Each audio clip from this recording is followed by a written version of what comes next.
Well, first thing I want to thank the organizing committee for inviting me here to speak. It's just a pleasure, and I have a feeling that the support group controllers such as Sally, Sherilyn, Brenda, Carol, you've all had something to do with it because you've invited me to speak at your events for so many years.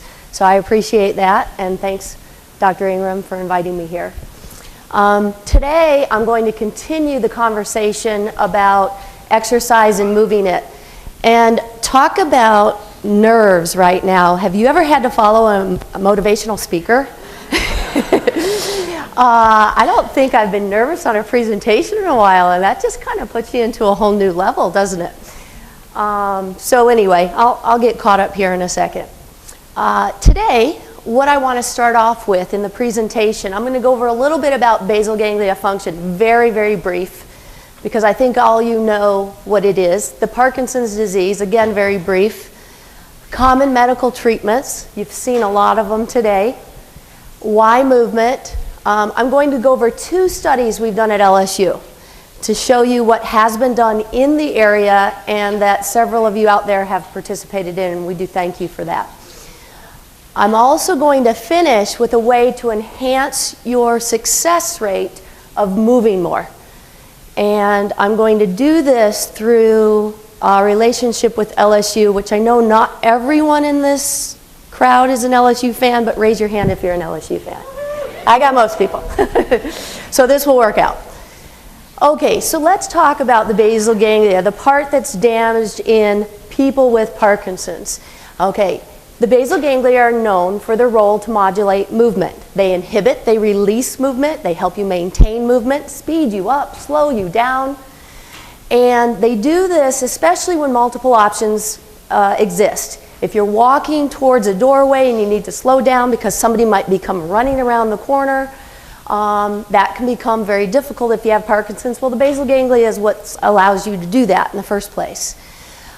In response to changes in the environment, such as turning, clearing obstacles, that can become more difficult or that is something that the basal ganglia allows you to do. And then those are some of the same things that become more difficult when you have Parkinson's. So I like showing this slide because it gives you an example without going through every single neural pathway, etc., that in a normal human, if you have a lot of these nerve cells and they release all these neurotransmitters, we get beautiful connections to the brain and nice movement. When you don't have good neurons, they release fewer neurotransmitters. We get weak connections where they're supposed to go, and we either get too much movement or not enough. We get too much movement when we can't inhibit the unwanted movements, and we get too little movement when we can't get going. Okay? And so it's just an ironic disorder, as you all know. All right, so I'm going to copy every single person's talk somewhere in my talk today. Okay, so we talked about the 4 major symptoms. I might present them a little different than Dr. Callaghan. Tremors, rigidity, bradykinesia, imbalance. Okay, we know that. That's not usually what, well, we don't want people to watch the tremors. However, how many people are more worried about what it does to your daily functions? This is the point where I'm going to jump in. It can affect your fine motor skills, such as your speech, your writing abilities. It can affect your gross motor skills using larger muscle groups, such as mobility. You can have a start hesitation. Maybe you have difficulty standing up out of a seat, starting to walk, starting to write, different things like that. You can have reduced movements, which is also known as hypokinesia. And you can also have gait problems, shuffling of gait, terminating gait, starting gait. And then about 40% of you have this symptom that's called freezing. How many people already know what freezing is? Raise your hand higher. Let's see if we can see that. For those of you who don't know what freezing is, imagine walking along, you're getting closer to a doorway that you want to go through, and all of a sudden you start shuffling, slow down, and you stop. And you can't get yourself to move, but you didn't tell yourself to stop, you just kind of did it. And then in about 30 seconds, you can get yourself going again, and you get to start walking or something else. All right, you just stop and you can't move. Well, about 40% of the people with Parkinson's actually have this, and this can become a problem. A friend of the family actually had a freezing episode in the water. There was a lifeguard right there, got out right away, was taken care of. A week later, was doing just perfect, okay? So that becomes very difficult for those people. So as you get to learn your symptoms, also get to learn what you should and should not do, what makes a more dangerous situation, what makes a safer situation, okay? All right, but all of these movement disorders are what make those people with Parkinson's, several of you out there, at a 9 times greater risk of falling than your peers of your same age. 9 times greater risk, okay? So, problem. There's no definitive treatment for Parkinson's. We all know that. Everybody's told you that today. However, how many people rely on their medication? Let's see the hands again. If I told you to stay off your medication for a week, you'd think I was nuts. Okay? I might be nuts, but I'm not going to tell you to stay off your medication. All right? And the good thing about medication is it helps control a lot of those major signs and symptoms that you have. The bad thing about the medication is it has side effects, and some of them are more extreme than others. And the also bad thing about medication, it does wear off over time. Surgical interventions. Several people that I've met today actually have had deep brain stimulation by Dr. Wagensback and Dr. Callaghan or Dr. Kedar. I keep wanting to call you Dr. Kidder. Sorry. But surgical interventions work. Well, they work for some people. You know that doesn't work for every single person. Every single person is not a candidate for that surgery. And it has fewer side effects, but one thing these both do not do is sometimes they can still leave problems with your gait and balance or your movement dysfunction. So what are your alternatives? Everybody, what's the alternative? Exercise, move. Move, move, move, move, move. See, I don't need to tell you that. You already know, because that was from Dr. Camilla's talk. So why move? Well, you know it helps produce a healthy lifestyle. It can help increase your strength, increase your balance, increase your mobility. Did you also know it may help limit the progression of PD? Well, if you were listening at all this morning, you do know that now. If you were listening at all this morning, you also know that it can decrease, or it can increase your brain volume. Now, what Dr. Camilla did not do, we had the exact same slide. Are you ready for this? Huh? This part right over here was part of her slide, but she didn't go into the detail of it. I'm going to. All right? What you see on the left here is 165 people, 59 to 81 years old. How many people fall in that range? Raise your hand. Nice. All right, I like this. Okay, their fitness level increasing, better fitness is over here, lower fitness is over here, against brain volume in a certain area of the hippocampus, which we use for memory. Okay, notice that the better fit you are, the higher your brain volume.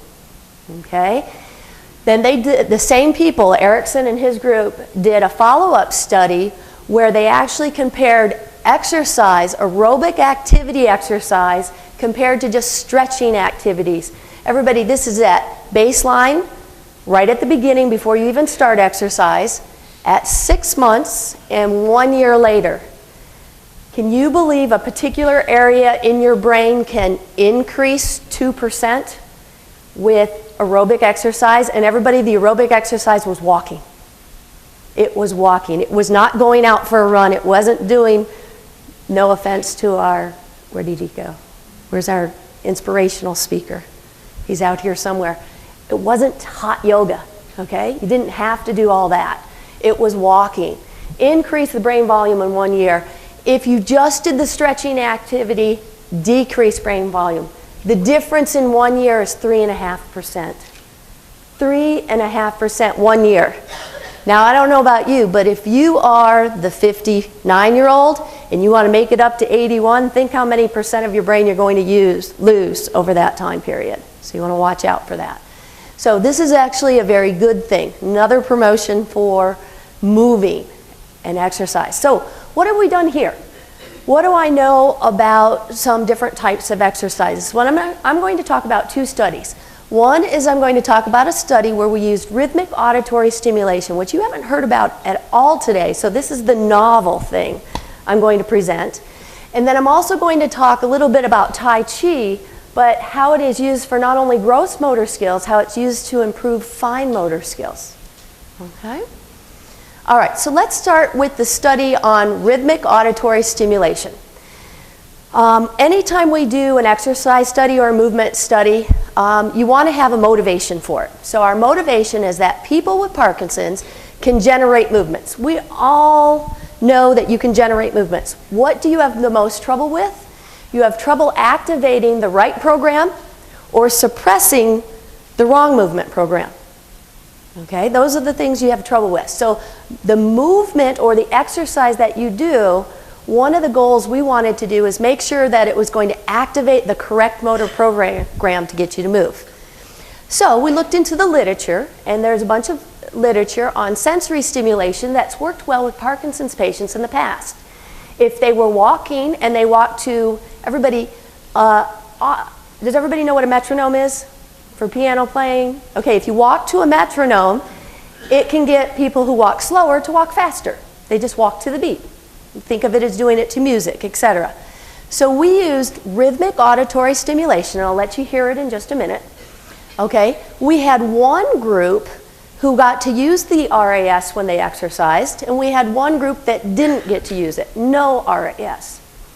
Okay, so what did we want to do? Well, okay, you got to exercise the participants in a way that it's safe and that they are progressing through the exercise, so it's always challenging and getting them so they don't get too tired or bored. And that if you get too bored while you're doing it, you have an increase of injury rates. If you get too fatigued, you also have an increase of injury rates. So we wanted to challenge participants in a safe setting, and we wanted to do it over time because we know that works well with Parkinson's. It might take you a little more time to get to a better fitness level than somebody else. So we did a multi-directional step task. We did that because you have trouble changing directions. Okay? In the literature, it suggests that people with Parkinson's have trouble changing directions, going around obstacles, etc. We wanted it progress from easy to more difficult, and we wanted to choose a strategy that's known in the literature to work 3 times a week for 6 weeks. That's a normal workout strategy. They were about 45 minutes to an hour each session. And then we did an assessment before you started the exercise on day 1, right after you finished, after 6 weeks on day 18. Then we followed up to see how long these effects would last. We did 1 week, 4 week, and 8 weeks past the exercise intervention. So you stop exercising, will it last 2 months later? Everybody, when you stop exercising, you should be able to feel it within 1 or 2 weeks. We wanted to see how long this would last. Okay? So now what I'm going to do, if you're not awake now or if you've fallen asleep, this is where you'll wake up if it comes out loud enough, is I'll show you what the multi-directional stepping exercise was.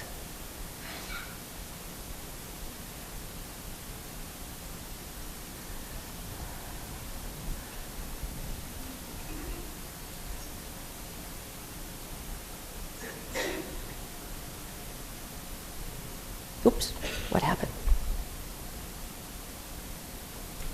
Let's try that again. There we go.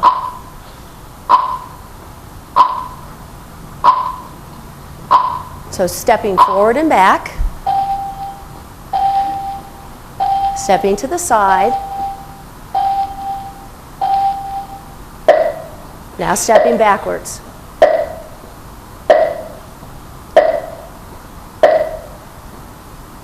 Okay, that was the hardest part of the presentation. It worked. Okay, we got the video to work. And the sound. Could everybody hear that? Okay, so we wanted to use a metronome, and the people were told which directions they were going to go. We randomized it. They could go forward, side, back, side, forward. They would start with one leg, only do one side, one direction on the first day, and we would work up to this. This is what they were doing by the end of 6 weeks. They would do it slow, they would do it normal speed, they would do it fast. And so we would randomize this and challenge the people on speed, and again, more directions, everything. And so what did we find? Okay, this first slide's going to take me a little longer to go over just to get you oriented. Down on the bottom here, you're going to see the pre-test, the post-test. Now remember, this was during the intervention, so this is the training period right here. Then after we stopped training, when we brought in for assessment, what happened? 1 week, 4 week, and 8 weeks later. Okay, no exercise with us anymore. Got it? Okay, so pre to post test. We have the RAS group in blue and the no RAS group in red.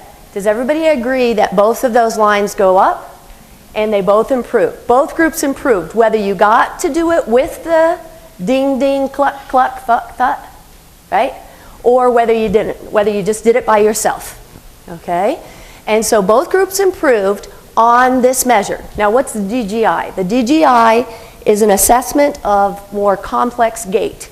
You have to go up and down stairs, you have to walk around some cones, you have to walk normal, speed up, slow down, etc. Okay, so that's what the DGI is. So now, not only did both groups increase, what I also want you to notice is that the RAS group did better than the no RAS group. They increased more after those 6 weeks. So we actually saw a greater improvement in that group. That's what these black lines represent. Now, if you look over time, everybody, at 8 weeks past the end of training, these people kept their improvements.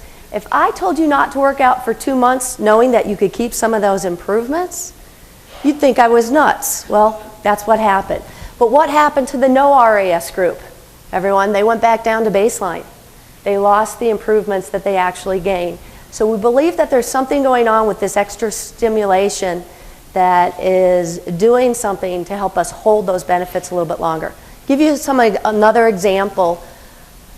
We looked at this test, is called the timed up and go, and it's where you stand up out of a chair, walk forward, turn around a cone, come back and sit down. Do you agree that's mobility? Can you move? Can you stand up? Can you walk? Can you turn? Okay, and it's a time test, so lower is better. So everybody starting, after, and then maintained for 8 weeks later. Other group got a little bit better, but it wasn't significant, and back to baseline. Okay, this is the Tonetti, another gait test. Again, the blue line, the RAS group stayed up, the other group improved and then dwindled back again. Okay, balance. Okay, we were doing stepping, which is kind of like gait, but it wasn't walking gait, so we know it transferred to different types of gait. Did it transfer to balance abilities? Well, let's look at it. Starting, both groups improved. The RAS group maintained the improvements. The no RAS group did not. Okay? This right here, FOGQ, is the freezing of gait questionnaire. Remember how I said there's certain people who freeze and certain people who do not freeze? Well, in each group we had freezers. In one group, and we had 8 people in each group. We had 3 freezers in one group and 4 in the other. Okay, and we needed 6 people in each group to give us enough power to show an effect size on our major measure of the DGI. And what we found here is that the group with the RAS, they reported less freezing. However, that did dwindle over time. All right, they noticed loss of benefits. I would have expected that if you stop exercising, you are going to have loss of benefits sometime, and we actually saw it in this case. Okay? All right, so in summary, what did we find in this study? That people with Parkinson's can safely endure challenging exercise, always changing directions, etc. One reason we wanted to do an exercise that could be done in a confounded area is we'd like to be able to switch this over to a home-based strategy where it'd be very convenient, or people could do with walkers if they needed assistance and they were doing it by themselves. And so we believe that we have a nice setup there for that. The second thing we found, that practice duration, we did it for 6 weeks, remember, and RAS can be used to increase the longevity of some of the benefits that we've actually seen. Some of the benefits, everybody, that are not fixed by the medication and not fixed by surgery. So that's pretty impressive. We were very excited about the outcomes there. Okay. All right, so that was one study I wanted to present to you, and that was kind of the new stuff. I do want to present some data that we have on a long-term study with Tai Chi, but we meant to have this on a whole bunch of people. We meant to have everybody always come 3 days a week, but for some reason you guys have family, you like to travel, you like to take vacations, and so we would lose people, or once in a while you'd get sick and we wouldn't be able to see you for a while. And so what we end up showing you is, does limited modified Tai Chi training for 6 months plus, some people are 6, some are 10 months in this study, 1 to 2 times a week, even though we offered 3 days a week, it ended up being on average 1 to 2 days a week for most people, improve walking and mobility, balance, foot sensation, leg strength, and writing abilities. Okay, what we found, how many people have done Tai Chi or seen Tai Chi before? Have you seen it? Okay. Well, in the class, and this was, we've had a couple news releases in the newspaper. This was in the campus paper. This was our instructor right here taking people through. Now notice how his knee is nice and high and his arms are in the sun. And then maybe your knee isn't quite so high when you're doing this. You have to do what's safe for you, of course. So we have everybody kind of follow their own strategy. But there was a warm-up, breathing exercises. We had seated movements. We have Tai Chi stance, knowing what a Tai Chi stance, don't lock your knees, stay with soft legs, okay?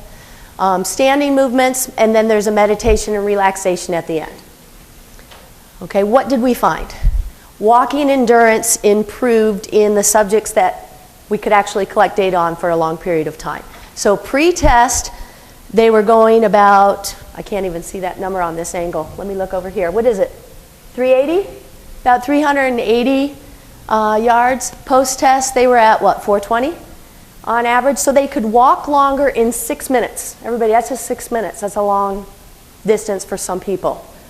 The leg strength improved, whether it was extension strength, where you actually extending your leg out, or flexion, whether you're pulling it back in. And this helps you with standing up and sitting down, so we wanted to test that. Pre-post-test, they both increased. And strength is something, especially extensor strength, that has been something to show in Parkinson's to decrease. Writing speed. Who's a slow writer? Writing speed went up. Writing smoothness got better. Writing size, we didn't see a significant difference on everybody. Some people improved, some people didn't. Okay, but we actually started seeing some changes in your writing. Everybody, you're doing a full body movement in Tai Chi. Why would you see changes in a fine motor skill? Isn't that interesting? It transferred to another place. It's exciting, if nothing else. So, participating in a modified Tai Chi program, even for a short period of time, even a limited amount, could help curb some functional degeneration. Now, these results are going to be more impressive when you look at the neurodegeneration of the disease. This actually went up and improved. They did not decline over time. They went the opposite way. So that we like that. Okay, so where does this bring us? In addition to, you've seen this before from Dr. Camilla's slide, okay? What does exercise help us with? It helps us with all these things. It helps us with possibly prevention, all of these other things. Definitely other disease prevention, heart disease, etc. Okay? But one thing I want to make sure that I bring to everybody's attention, I'm not saying only do exercise, only move. That's not a good thing. What I'm suggesting is that individuals with PD individualize your treatment so you have proper medication, proper movement, scheduled into your daily activity, and then even possibly surgery for your best success. And so what I would like to complete this with is I want to introduce you to a strategy of what you should be doing if you're not exercising yet, how you can get started. What are some strategies to use to keep you going? And I'm going to use LSU's Mike the Tiger to help out. Okay, so before we get to Mike, first find out if you are allowed to exercise, if you can move. If you have a knee injury, a joint injury that could be aggravated by this, it's not safe anymore. You want to always do it in a safe environment. Here are some of the movement contraindications, but the easiest thing to do is get your physician approval. Okay? Once you have that, get started. Okay? Gentle stretching. Yeah, see? Lift the arms out, move them around. Take short walks. That just get started. This can be even parking a little bit further away from the grocery store, walking around the grocery store when it's too hot outside. Go shopping. You may have to leave your credit card at home if you keep doing it all the time, but go shopping. Okay, it's nice and cool in the summer. Move with a buddy. Move with 2 buddies. It doesn't matter. Find some people to exercise with. You also keep each other accountable if you do it that way. Okay, be realistic. Rather than jumping in right away, like that, cute. Okay, start slow, maybe 1 paw in at a time, couple minutes a day, different times during the day. Keep track. Celebrate your milestones. We celebrate our birthdays. Exercise can have milestones also. Okay, make it a habit. Do it Monday, Tuesday, Wednesday, Thursday, Friday. You get the idea? We're running out of days. Okay, and definitely have fun. Do things that you enjoy. Mike likes his ball, he likes the water, he's always in there, he does those things. If you like doing a bunch of things, vary it. Okay, if you like doing something in the summer and then something else in the winter, change it, it's okay. All right, and although I'd like to finish on this slide, I do have a lot of people to thank for their studies, so I did want to put their names up here, including several of you who have been participants in our study, and I appreciate that. So thank you.